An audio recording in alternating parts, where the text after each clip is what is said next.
sarees పట్టు సంబరాలు. Win 5 gram gold coin, 3 winners every week on purchase of 10,000 rupees.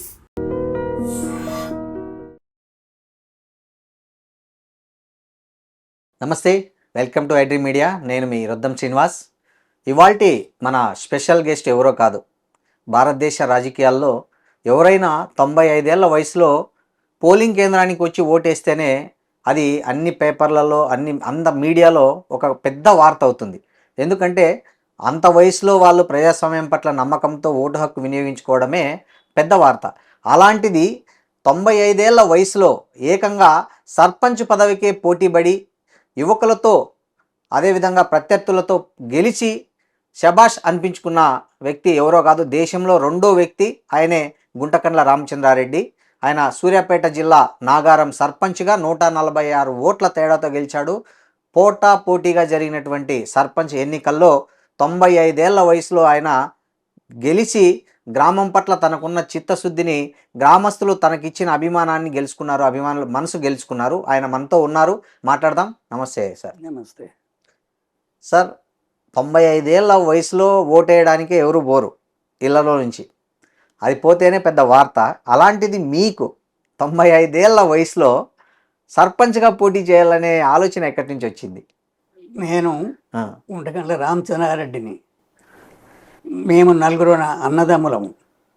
నేను రెండవ వాడిని. మా అన్నగారు పిచ్చిరెడ్డి గారు 44 ఆంధ్ర మహాసభ రావి నారాయణ రెడ్డి భువనగిరిలో చేసిన సందర్భం నుంచి నేను వెంట తిరిగి, నేను అప్పటికి 13 ఏళ్ళలో ఉండి ఆ ఉద్యమ కాలంలో నిజాంకు వ్యతిరేకంగా రజాకారుల పోరాటము దానిలో పాల్గొని చేసిన అనుభవంతోనే నాగారం గ్రామంలో నేను నా చదువు అయిపోయిన తదుపరి 56 నుంచి నాగారం గ్రామంలోనే ఉండి, వ్యవసాయ కుటుంబము కాబట్టి మాది, మేము నలుగురు అన్నదమ్ములము.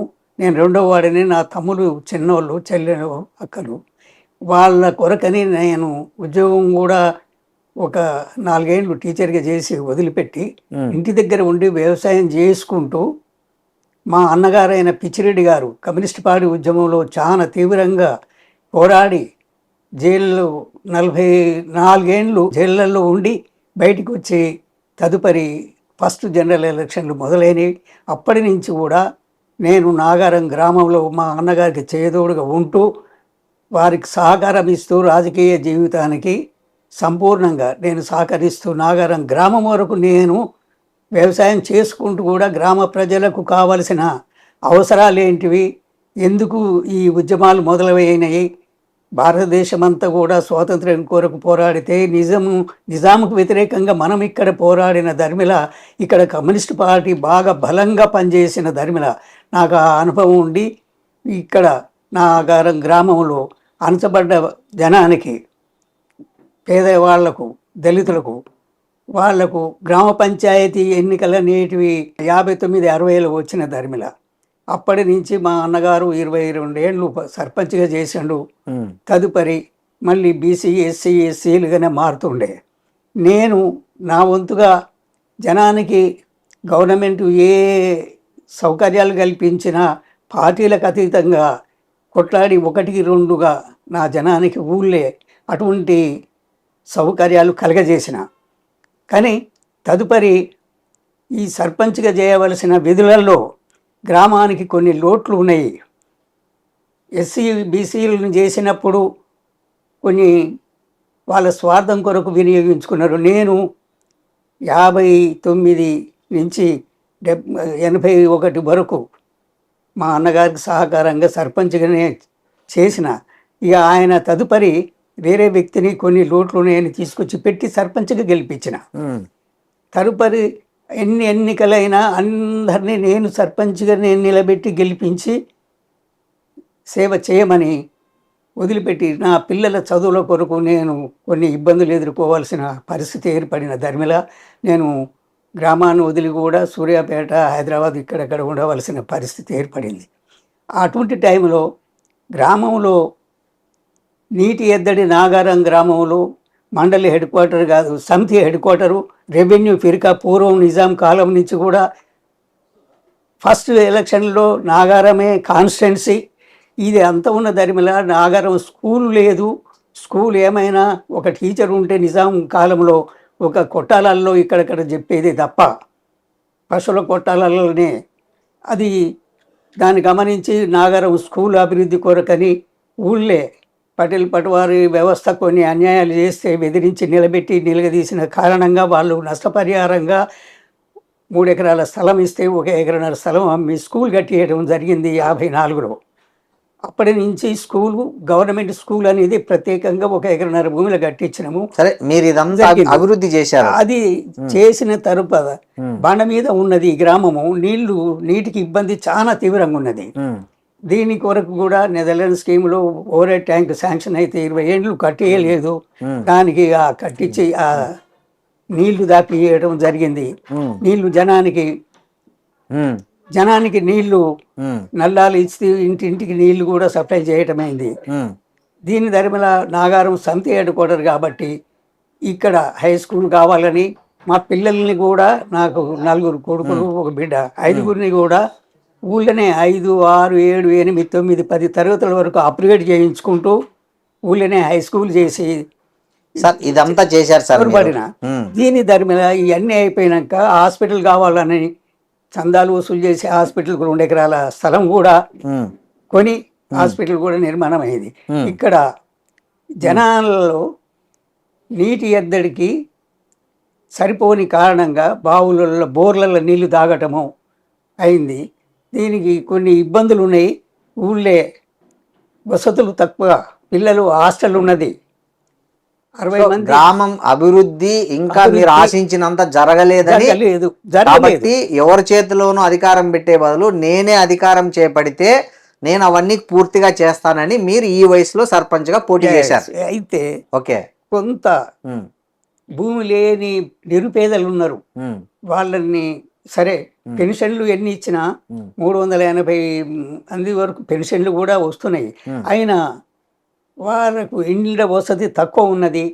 ఇండ్లు కూడా కట్టించడం BC colony, SC colony, SC మాలలకు, ఎస్సీ హరిజనులకు కూడా మీరు మా స్వయంగా నా స్థలము ఇచ్చి కట్టియడం కూడా జరిగింది. అయినా స్కూల్లో కాదు సార్, స్కూల్ వసతులు తక్కువ ఉన్నాయి. ఈ గ్రామ పంచాయతీ నిర్వహణతోని చేయవలసిన పనులు, డ్రైనేజ్ కానీ ఈ వాటర్ సప్లై ఇది సక్రమంగా నిర్వహణ జరుగుతలేదు. ఇది ఈసారి జనరల్ నాగారం గ్రామం జనరల్ అయింది.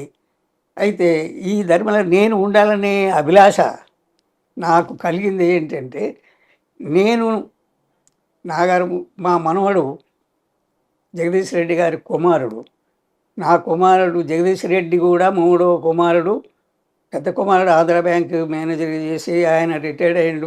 2వ కుమారుడు కూడా ఉద్యోగం చేస్తూ రిటైర్డ్ అయ్యిండు. 3వ కుమారుడు ఈయన జగదీష్ రెడ్డి సూర్యాపేట రాజకీయంలో పాల్గొని చదువు వదిలిపెట్టిన తర్వాత పీడిఎస్గా పోయి మళ్ళీ తిరిగి వచ్చి రాజకీయంలో చేసి కేసీఆర్ అడుగుజాడల్లో తెలంగాణను సాధించి సూర్యాపేట ఎమ్మెల్యేగా గెలిచి సూర్యాపేటలో ఎమ్మెల్యేగా మినిస్ట్రీ కూడా 2 టర్ములు ఇక్కడ చేస్తున్న ధర్మిల నాగారం ఎమ్మెల్యే కిషోర్ గారు ఉన్నారు. అయితే నాగారం గ్రామానికి అభివృద్ధి ఇంకా కొన్ని కమ్యూనిటీ హాళ్ళు, తర్వాత హాస్టల్ బిల్డింగ్ లేదు, లైబ్రరీ లేదు. ఈ తర్వాత ఫంక్షన్ హాల్ కూడా ఒకటి, ఏదైనా కార్యాలు చేసుకుంటే గ్రామస్తులకు ఈ లోట్లు ఉన్నాయి. వీటిని తీర్చాలనే కోరిక నాకు ప్రబలంగా ఉన్నది. అయితే దీన్ని సంపూర్ణంగా చేయాలంటే నేను ఊళ్ళోనే ఉండి చేయాలి.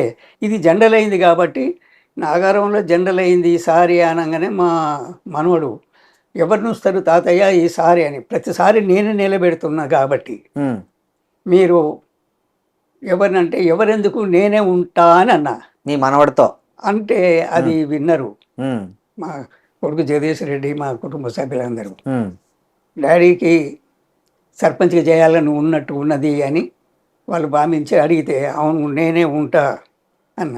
ఈ వయసులో అంటే వయసుతో నిమిత్తం ఏంది నాకు ఆ ఉత్సాహం ఉన్నది, నా ఆయుష్ కూడా పెరుగుతుంది. ఒక పని నేను చేయాలనుకుంటున్నా అని నా అభిప్రాయం తెలిపిన ధర్మిల ఇది అంతా కూడా నాగారం జనంలో అందరిని పిలిచి వాళ్ళ ముందు పెట్టి ఈ సమస్యను వాళ్ళని అడిగితే దానికి మీరు యాక్సెప్ట్ చేయాలని అన్న కారణంగా ఊరి జనాన్ని అందరిని పిలిచి వారితోని ఈసారి జనరల్ అయింది, ఎవరిని పెడదానంటే జనములో 40 ఏళ్లకు పైబడ్డ జనమంతా కూడా ఉమ్, అయ్యా మీరు 4 సార్లు సర్పంచ్లు చేసినారు, ఉమ్, ఎమ్మెల్యేను దామోదర్ రెడ్డి గారిని తీసుకొచ్చి ఎమ్మెల్యేగా పెట్టి 3 సార్లు గెలిపించారు, మంత్రిని చేశారు, ఉమ్, సమితి ప్రెసిడెంట్లని శ్యామ్ సుందర్ రెడ్డిని, సుధీర్ రెడ్డి గారిని ఇద్దరిని కూడా సమితి ప్రెసిడెంట్ చేశారు. నాగారం సమితిలో ఉమ్. మీరు నాగారం తరఫున ఎప్పుడు మీరు ఓటు అడగలేదు, మీకు ఓటేసి రుణం తీర్చుకుంటాం, మీరే నిలబడండి